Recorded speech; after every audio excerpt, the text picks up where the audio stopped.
Maki Pitolo and Duško Todorović, if I'm saying the name correctly, in the middleweight division. 0-3 in the last 3 and 1-4 in the last 5 fights for Maki Pitolo. Duško Todorović inside of the UFC is 1-2. So both guys that if they lose this fight are very, very high on the list for Dana White to just say, I'm going to cut him, send him back to Serbia, send him back to Hawaii, whatever the case may be. Either guy, they're really fighting for their job at this point. They're both very, very exciting guys. I mean, every fight I've seen from Maki Pitolo has been an absolute banger. Every fight I've seen from Duško with Pitolo Soriano, with Daquan Townsend, even the fight with Gregory Rodriguez, they have all been very, very exciting fights in my opinion. But overall, it is a very, very close fight. The betting odds are going to be leading for Duško to win the fight at -170. Originally, I was going to put Duško Todorović in a parlay, but I thought, whoa, ain't no way, because you got to remember the last fight with Maki Pitolo versus Julian Marquez. Goes out there, looks pretty solid on the striking, then he shows some wrestling and grappling. That is what I think can definitely get the win here, because the beginning rounds, the first round, Maki Pitolo is going to go out there and strike. Really wear on the gas, take a Duško in that very first round. Heavy pressure, a lot of volume, really big combinations, just throwing in that first round, tiring Duško out. And in that second and third round, once Duško gets tired,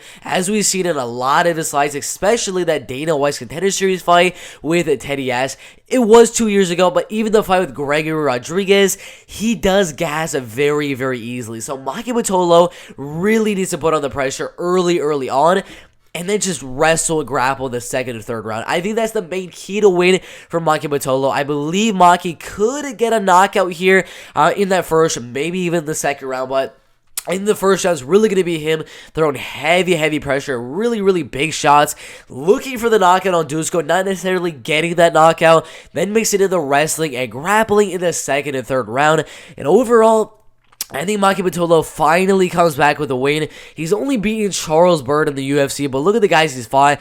Callum Potter, not really the best guy. Darren Stewart, guy outside of the UFC, Imma Gazanganai, and then Julian Marquez right there. Not necessarily the worst, not necessarily the best competition right there, but overall, I do believe Maki has the power advantage, definitely has the speed advantage, in my opinion, the volume advantage, the wrestling advantage, the grappling advantage.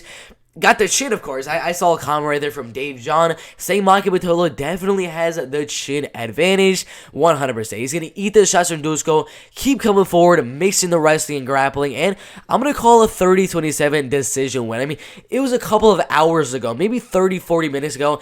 I honestly was about to think about putting Duško Todorović in a parlay. I literally was about to think of doing that, but we watched the last fight with Maki and Julian Marquez, the chin of Maki as well. He's going to put on the pressure, and he is gonna win the fight, maybe by knockout, but I think a 30-27 decision.